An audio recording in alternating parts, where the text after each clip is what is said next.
สวัสดีชาวราศีกรกฎนะครับหรือผู้ที่เกิดตั้งแต่วันที่ 15 กรกฎาคมถึง 16 สิงหาคมนะครับคลิปนี้เป็นคลิปความรักความสัมพันธ์ของชาวราศีกรกฎนะครับในช่วงปักหลังของเดือนมกราคม 2563 นะครับหรือตั้งครอบคลุมตั้งแต่วันที่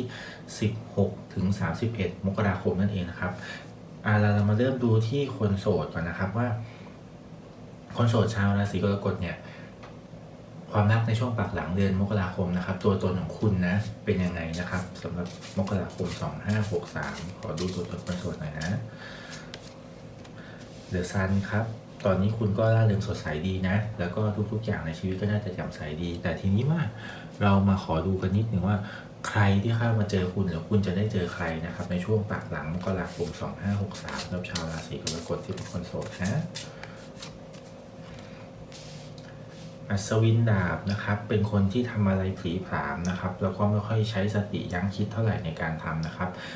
นิสัยออกจากใจเร็วนิดนึงนะถ้าเกิดว่ามีคนแบบนี้เข้ามาหาคุณไม่ว่าเขาจะเป็นผู้ชายผู้หญิงหรือว่าพี่น้องเพศที่3นะครับจะเป็นลักษณะนี้นะเป็นคนใจเร็วทำอะไรบุ่มบ่ามนะครับแล้วก็เป็นคนที่แบบมีความมุ่งมั่นทะเยอทะยานสูงนะครับแต่ว่าไม่ค่อยมีความรอบคอบนะครับแล้วก็ขอดูหน่อยว่าถ้าคุณ2คนได้เจอกันนะจะเป็นยังไงนะครับบทสรุปของคนโสดชาวราศีกรกฎประจำเดือนมกราคมนะฮะปักหลังมกราคม 2563นะครับเป็น The Fool นะครับคือมันยังคาดหวังเอาอะไรแน่นอนไม่ได้นะเพราะว่าคือทางที่ดีก็ลองคบลองคุยเป็นเพื่อนก่อนก็ได้แต่ว่าถ้าจะคาดหวังเอาอะไรให้แน่นอนคือบอกตรงๆว่าด้วยความบุ่มบ่ามของเขาเนี่ยคุณเนี่ยเป็นคนที่มีเขาเรียก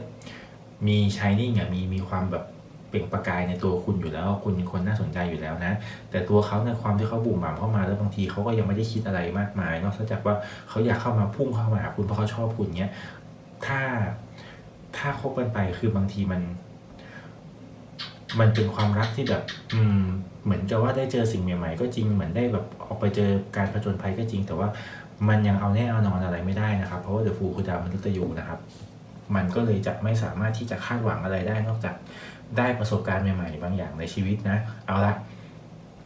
สำหรับคนโสดก็ผ่านไปนะครับสำหรับคนมีคู่บ้างดีกว่าคนมีคู่ชาวราศีกรกฎนะครับขอดูตัวตนของคนมีคู่ชาวราศีกรกฎนะครับความรักของคนมีคู่ชาวราศีกรกฎในปักหลังมกราคม 2563ตัวตนคุณเป็นยังไงนะขยันขันแข็งนะครับเป็นมหาดเล็กไม้นะครับมหาดเล็กถือไม้นะคุณก็ตั้งอกตั้งใจทำงานดีนะครับทำตำแหน่งทำหน้าที่ทำสิ่งที่คุณได้รับมอบหมายหรือคุณตั้งใจไว้เป็นอย่างดีนะครับงั้นขอดูคู่ของคุณหน่อยว่าคู่ของคุณชาวราศีกรกฎในช่วงปักหลังมกราคม 2563นะคู่ของคุณเป็นยังไงนะJustice นะครับก็คู่ของคุณก็เป็นคนที่มีความยุติธรรมนะครับเป็นคนที่ไม่เอาเปรียบคุณนะแล้วก็เป็นคนที่ค่อนข้างจะแฟร์กับคุณมากเลยทีเดียวงั้นขอสรุปหน่อยว่าความรักปักหลังของคนมีคู่ชาวราศีกรกฎเดือนมกราคมนะฮะ2563นี่เป็นยังไงนะโอเคก็เป็นความรักที่มีความรื่นเริงนะครับแล้วก็ในปักนี้คุณกับแฟนคุณก็หรือคนรักของคุณไม่ว่าจะเป็นคนที่คบอยู่นะครับหรือว่าเป็นแฟนกันหรือว่าเป็นสามีภรรยากันก็มีโอกาสที่จะไปงานเลี้ยงหรือมีงานไปปาร์ตี้กันด้วยนะครับก็ยังไงก็ขอให้เป็นมีชีวิตคู่ที่มันมีความสุขมีสีสันก็แล้วกันนะสำหรับในช่วงปักหลังเดือนมกราคม 2563สำหรับชาวราศีกรกฎนะครับสำหรับคลิปนี้นะใครที่เพิ่งมาเจอกันเป็นครั้งแรกนะครับฝากกดไลค์กดแชร์กดติดตามหรือ Subscribe นั่นแหละนะครับเพื่อเป็นกำลังใจให้กันแล้วก็ฝากกดกระดิ่งแจ้งเตือนที่ไม่พลาดกันในคลิปต่อไปสำหรับคลิปนี้นะครับจะต้องลากันไปก่อนสำหรับชาวราศีกรกฎแล้วพบกันใหม่นะครับในคลิปหน้านะครับสวัสดีครับ